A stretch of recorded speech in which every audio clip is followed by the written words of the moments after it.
Welcome to another episode of Coffee with April. This time, we're going to talk about what I'm drinking at the moment. So, what I have in my cup now is the coffee we will send out as a coffee subscription this month. It's a washed processed coffee, which always tend to be our favorite coffees. It is like that because of the cleanness, the transparency, and also the acidity levels and possibility for sweetness in the cup most of the times as well.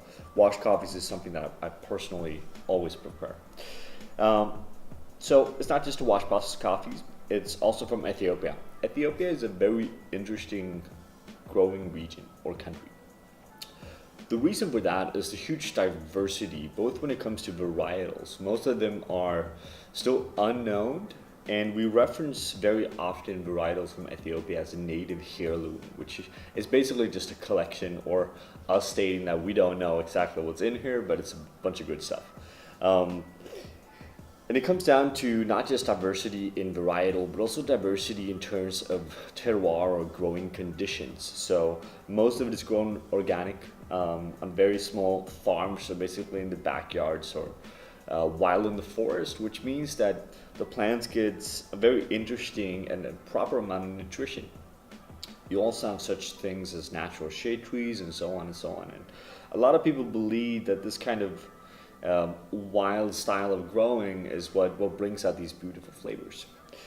More specifically, this coffee comes from a cooperative called Nano Challa. Nano Challa is famous in especially coffee world, has always been. I remember trying it several times from a lot of different roasters. I think most notably the Barn. It's a coffee that work with quite often. We have it in exclusively for the subscription, so we're not going to launch it anywhere else this year. But it's been a really interesting and fun coffee to work with. So Nano Challa started back in 2004 as a cooperative, and they kind of made a game-changing move in 2010 where they actually bought their first wet mill and also an eco pulper, which is them starting to actually process their own coffee. Together with that, you also had coffee from Yuko and Drumina processed at the same place. Two other coffees that are also very famous in the world of coffee. And I think it's fair to say that they've been doing some amazing coffee for a very, very long time, even though production goes up. So most of the times, and we see this in Ethiopia quite often, where the volumes actually goes up, it's hard for the cooperatives and processing stations to maintain focus, maintain quality. But we see that Nano Challa is doing a really good job over time continuously. So we're very happy to feature that for you guys. So one of the cool things with the coffee as well is the flavor structure. The flavor structure is exactly what we're looking for in a coffee. It's peachy, it's floral, it's citrus-like, it's Earl Grey, it's balanced, it's vibrant, and fun at the same time, which I think is how a coffee should be. From a roasting perspective, it's always difficult to roast a coffee like this because what you end up with a mix of varietals or native heirloom is a lot of different sizes. Roasting a lot of different sizes is not easy. That means that each individual bean will actually get a heat transfer relatively differently. So quite often after roast, we haven't done this here, but what we would do competing, for example, is that we separate them into three kind of major screen sizes. And it's interesting when you do that, both from a color testing, solubility testing, moisture testing, taste testing. Those three categories, and you can do even more if you want to, are going to come out very, very different, which I would probably argue is part of why the Ethiopian coffees are as complex as they are.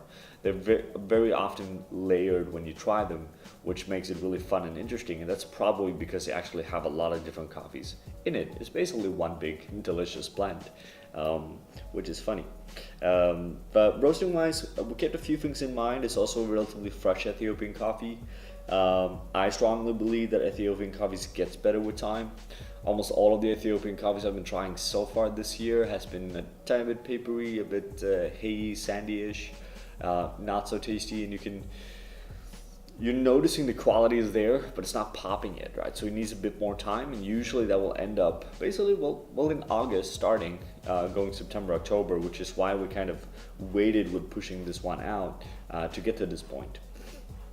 Brewing wise, what we're doing with it, quite often, like, we like simple stuff. We like it to be tasty and clean. V60 will do that quite fine, and we're working here with a 20 to 300 mil ratio.